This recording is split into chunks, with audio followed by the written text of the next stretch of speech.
Getting ready to anchor my last JNN episode. It's crazy. What am I supposed to do for the senior episode? It's just me.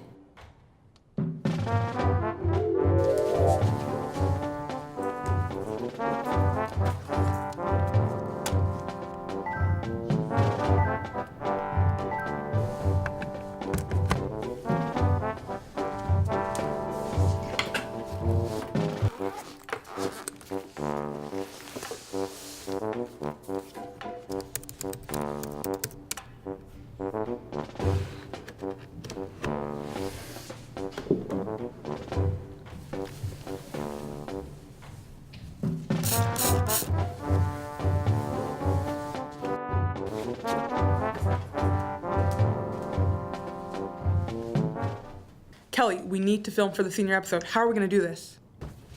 I have an idea. Okay, does anybody else have an idea? I'm graduating?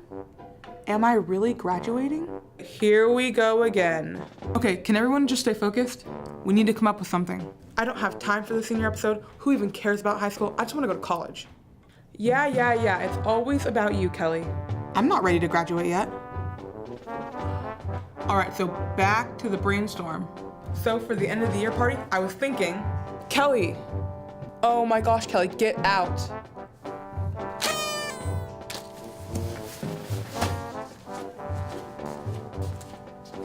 I remember when I was celebrations manager. Moving on. Ideas, anyone? I don't know, but I didn't join the staff to worry about the stupid senior episode. I'm here to create news stories. But it's a tradition. Someone please get her out of here. Kelly, stop complaining and hold the boom. It's not gonna hold itself. Wait, guys, I have an idea.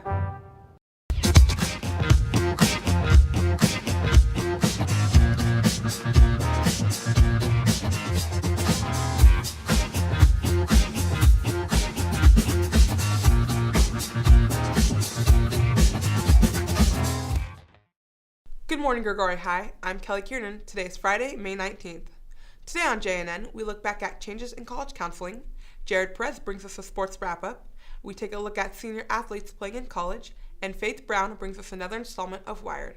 All this and more on today's JNN. Allison Kuykendall has finished her first year as the college counselor. Let's see how her year is wrapping up. A new year, new seniors, and a new college counselor. A few things have changed around Gregory High this year, and our new college counselor has made what seems to be a positive impact so far. At the beginning of the year, I was totally overwhelmed and overbooked. I wanted to see everyone and help everyone, and I just realized there's not enough time in the day for that. So I had to try to do more group activities, classroom activities, parent nights, things like that. I've got to say she's been the most reliable counselor I've had. She's a very pleasant person. And she helped me set up my comment application and just spent a lot of extra time focused on me and helping me out. There's a lot that I've had to learn. The basics are easy, but all the individual, unique questions I didn't have the answer to at the beginning of the year, or even now. Sometimes students come in and ask me things and I'll have to say, let me call someone or let me look that up. She just answers my question quickly, and if she doesn't know it, she can always find the answer within the day.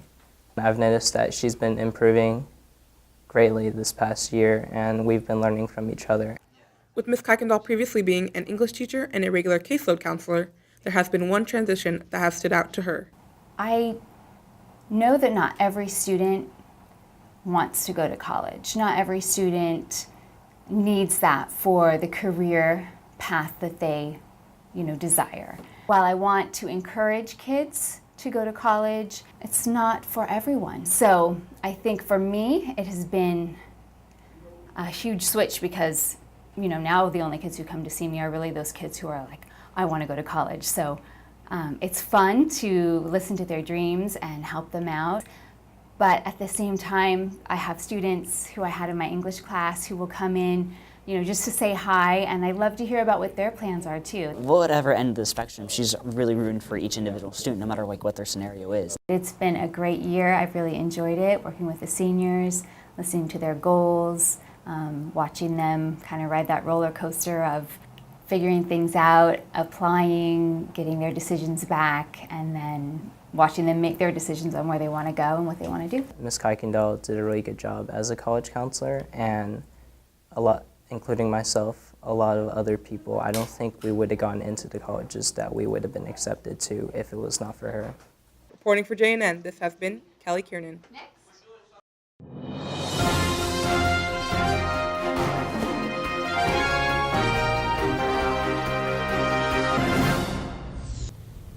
It's getting hot.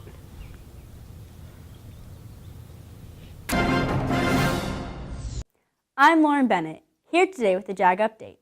The SBO has a few end-of-the-year announcements.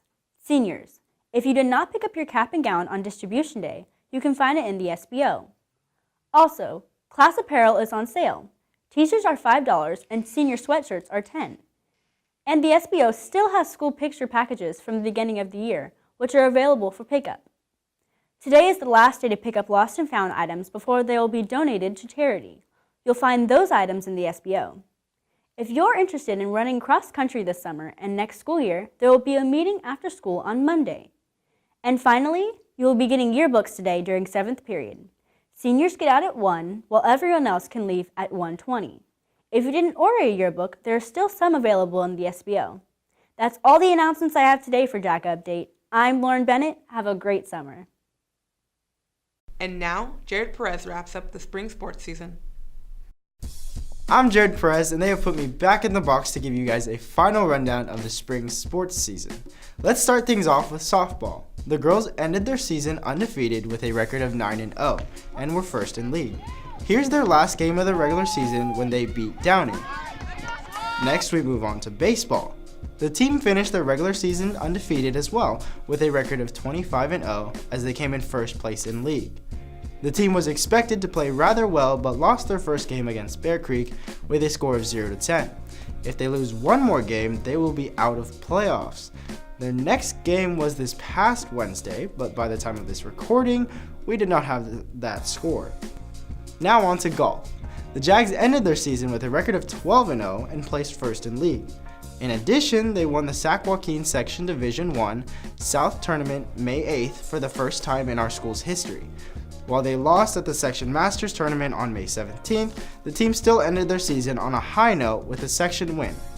This year's success means another undefeated year for the junior class golfers, giving them a 3-year record of 36-0.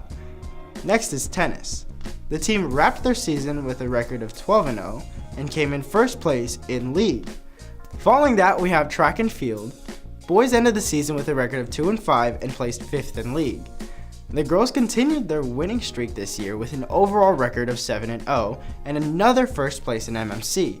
The win for the team continues their undefeated streak as they haven't lost a match or MMC title since the school's opening. Finally, we have swim. The boys ended 4th place in MMC and girls placed 2nd in MMC. 10 boys and 7 girls made it to the Sac Joaquin Section Championships on May 13th. Standout player Andrew Britton placed first in the 100 breaststroke at the competition, as well as qualifying in the 200 medley, and is moving on to the CIF State Swim and Dive Championships today and tomorrow to compete. And some senior athletes are continuing their sports careers on after high school. Let's look into where these students sign. Antonio Castillo, MDC, I'll be playing football. Blake Evans, Modesto Junior College, I will be playing football. Rocio Perez, Las Positas College, I'll be playing soccer. Mackenzie Madison, UC Irvine, I will be playing soccer. Jenna Tobin, Cal State Monterey Bay, I'll be playing volleyball. Madison McKay, Point Loma University, I will be playing tennis. Chris Epster, University of Nevada, Las Vegas, I will be playing golf. Ashley McVeigh, Cal Baptist University, I will be playing softball. Mehana Johns, St. Mary's, I'll be playing softball. Brandon Green, Sonoma State University, I will be playing baseball. Zachary McCoy, University of Dubuque, I will be playing baseball. Wade Bernicki, Grayson University, I will be playing baseball. Jimmy McClanagan, Delta College, I will be playing baseball. Age McCautry, the Masters University, I will be playing baseball. Tyler Van Mark, Willamette University, I will be playing baseball. Matt Dallas, Cal State Stanislaus, I will be playing baseball. Good luck to our seniors playing in the future, and congratulations to all our spring sports on an impressive season. For the last time, I'm Jared Perez, and I'm signing off. So, when I first began, I was in the 5th grade. I was about 9 or 10 years old. Maybe it kind of is more expressing how I feel.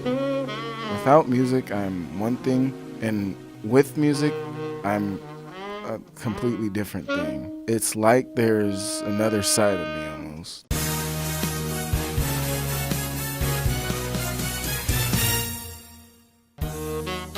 I've been accepted now to the Berklee College of Music, and I'm going into music production. I want to become a music producer, kind of like a Berry Gordy or like a Jay-Z. Anything they make is like completely theirs without following anyone else's regulations. I kind of just play everywhere sometimes. I actually play in the bathroom too because I like the acoustics.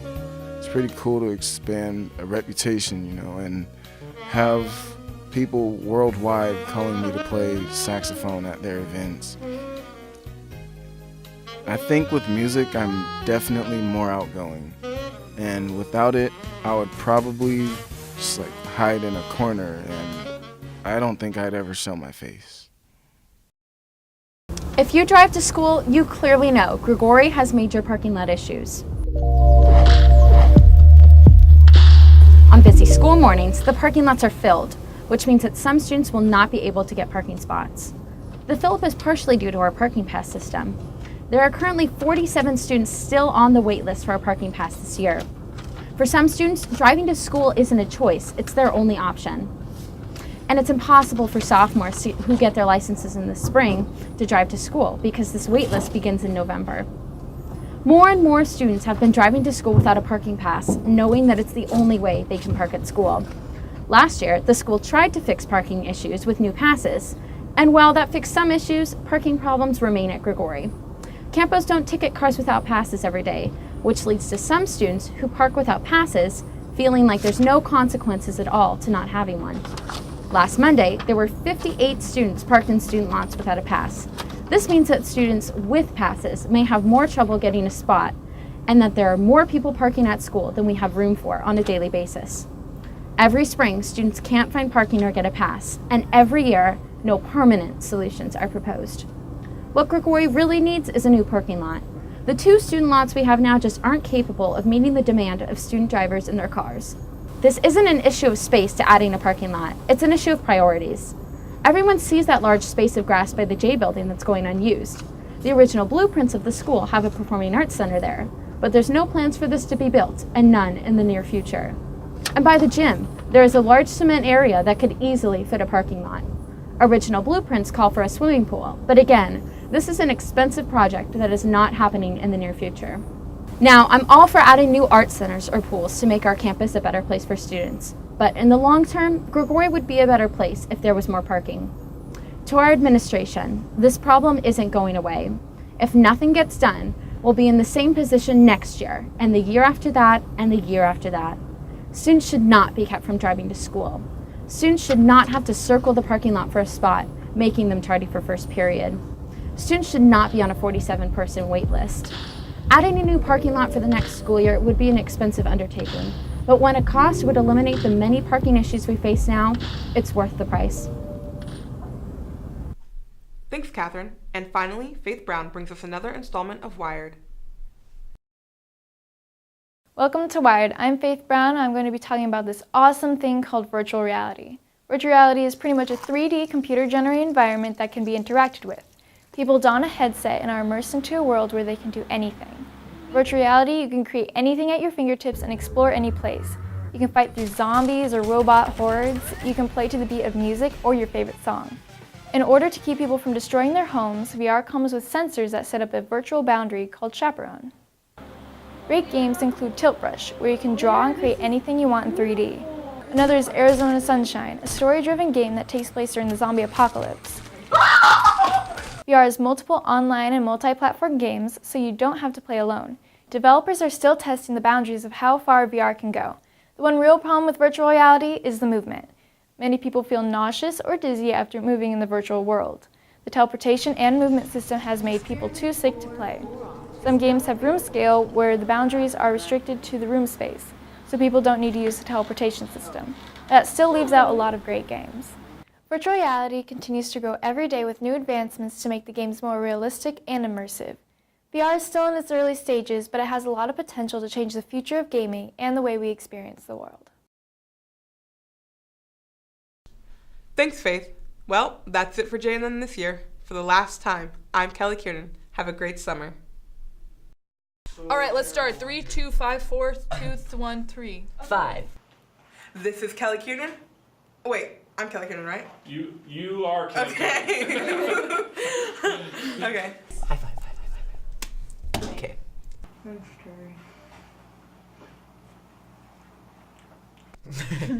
It's National Chewing Gum Day. It's National Chewing Gum Day. That works. We're gonna roll with it. Alright. How's my hair? Your hair looks fabulous. Fantabulous. No. Yeah. Okay, let's start from the top. Oh my god. From the top. Okay.